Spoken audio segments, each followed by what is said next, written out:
আর্জেন্টিনার যে সমস্ত বেডা আক্তার বেডিরা লাফাইতে আছেন, বেশি লাফাইন না ভাইয়া, সরি আপা। বেশি লাফাইলে পরিবনের মতন কিন্তু ঠ্যাংটা ভেঙে যাবে, তখন কিন্তু আটতেও পারবেন না। কালকে কি আদৌ মিশর হারছে? জয় তো মিশরের হয়েছে, কারণ মিশরকে পরিকল্পিতভাবে হারানো হয়েছে। মিশর কখনোই হারে নাই। মিশর কিন্তু অলরেডি 2টা গোল দিছে, 3টা গোলই দিছে, বাট একটা গোল ফাউল করছে রেফারি। রেফারি এখানে 2 নম্বরই করছে টাকা খাইয়া। ওদের কাজে হয়েছে ওরা মুসলিমদের দাবিয়ে রাখবে, মুসলিমদের বিজয় কখনোই দিবে না, কারণ ওরা তো ইহুদি। ইহুদিরা কখনো মুসলিমদের বিজয় দিবে? কাকে 2 নম্বরই করে এখানে জেতানো হয়েছে আর্জেন্টিনাকে, আর আপনার সেই আনন্দে লাফাইতে আছেন। এত লাফাইয়েন না, বেশি লাফানো না ভালো না, আর বেশি লাফানোর ফলও ভালো হয় না। একটা কথা আছে না, অতিবার বেরো না ঝড়ে পড়ে যাবে। কালকে যে মোস্তফা জিকো 2টা গোল দিছে, একটা গোল ফাউল বইলা রেফারি বাদ দিয়ে দিছে। কেন ফাউল হয়েছে? যখন আর্জেন্টিনার একটা প্লেয়ার আপনার মিশরের প্লেয়ারকে ধাক্কা দিছে তখন ফাউল হয় নাই। যখন মিশরের প্লেয়ার আর্জেন্টিনাকে ধাক্কা দিছে তখন ফাউল হয়েছে। তাহলে এটা কি 2 নম্বরই না? এটা কি পরিকল্পিতভাবে হারানো হয় নাই? এটা কিসের জিত? এই জিত নিয়ে আপনার উল্লাসে মারতে আছেন। এই জিত জিত না, কারণ এটা আপনার বেইমানি করে নিছেন। বেইমানির কি কোনো আনন্দ আছে? আসল জয় তো মিশরের হয়েছে, কারণ তারা সঠিকভাবে গোল দিছে, 3টা গোল দিছে। আর তারা প্রথম 78 মিনিটে কিছু করতে পারে নাই, লাস্ট 15 মিনিটে 3টা গোল দিয়ে দিল।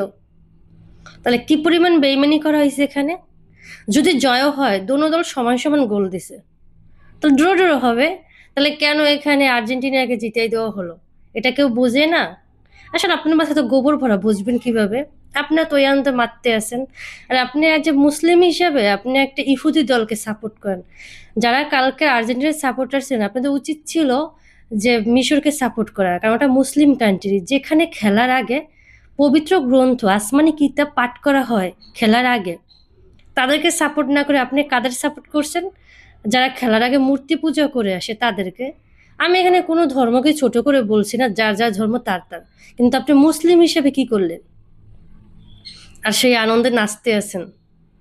ভালো। আবার মুসলমান বলে দাবি করে নিজেদের। আসলে আমরা গরু খাওয়া মুসলমান, কাজের মুসলমান না। ওরা খেলা দেখার সময় যতবার মেসি মেসি করে ততবার মনে হয় ওকে বাপেরও ডাকে না ভাই। কেন? মেসি কি হয় এত কারণ ডাকতে হবে? তারপর ব্রাজিলে খেলার সময় যতবার নেইমার নেইমার করে অতবার মনে ওকে বাবারও ডাকে না, যে খাওয়াই ছোট থেকে বড় করছে। কি কি মেসি কে নেইমার কে ভাই? আবার দেখলাম কোন জায়গায় আমার মনে নাই, আর্জেন্টিনার ব্রাজিল। ব্রাজিল আর্জেন্টিনার সমর্থককে এখানে একটা ওই যে মাছ মারে, যেগুলোতে মাছ শিকার করতে কোপ দিছে, একদম এখানে গেতে আছে। এগুলো কি? দিন শেষে আমরা কিন্তু একজন মুসলিম আর একজনের ভাই ভাই। তাহলে এগুলো আমরা কি করতেছি? একটা ইহুদি কান্ট্রিকে সাপোর্ট কইরা নিজেদের ভিতরে দ্বন্দ্ব সৃষ্টি করতেছি। এগুলোকে ঠিক? তারপর অনেকে দেখা যায় যারা মেসির পাগলা ভক্ত আছে, ওরা কি করে মেসির মতন হাতে ট্যাটু করে, তারপর চুল কাটিং করে। এগুলো কি আমাদের মুসলিম ধর্মে কি ট্যাটু করা কি হালাল নাকি হারাম? তারপর যারা নেইমারকে সাপোর্ট করে, নেইমারকে পছন্দ করে, তারা কি নেইমার মতন চুল কাটিং করে, তারপর হাতে ট্যাটু করে। মন চায় অগো চুলগুলো দৌড় একদম খুর দিয়ে সাজতে দেয়, জীবনে যাতে তার চুল না হয়। এগুলো কি? আপনি একজনকে সাপোর্ট করেন, হ্যাঁ ভালো লাগতেছে, কিন্তু তার এখানে অনুসরণ করতে হবে। সে একজন ইহুদি ভাই। আমরা মুসলিম হিসেবে, এজ এ মুসলিম হিসেবে আমরা কেন একটা ইহুদিকে ফলো করব? আমরা কি ভালো কিছু শিখতে পারি না? এগুলো কি? আমার বাসার ভিতরে একজন আর্জেন্টিনার সাপোর্টার আছে। কি আনন্দ, কালকে জিতে গেছে। এই জিত জিত না, বেইমানি করাকে কোনো জিত বলে না। এটা তো বেইমানি, আপনারাও ভালো করে জানেন। এটা কোনো জিত? এই জিতে আনন্দ নাই। আনন্দ তো মিশরের লোকদের, মিশরের খেলোয়াড়দের আনন্দ, কারণ তারা জিতে গেছে। তারা হেরে গিয়েও জিতে গেছে, কারণ তারা বেইমানি করছে। আর যারা আর্জেন্টিনার পাগলা ভক্তগুলো আছে, আপনার ওই যে ভিডিওগুলো আছে, একটু ভালো করে দেখেন যে আপনাদের রেফারি বেইমানি করছে, বেইমানি করে জিতেইছে।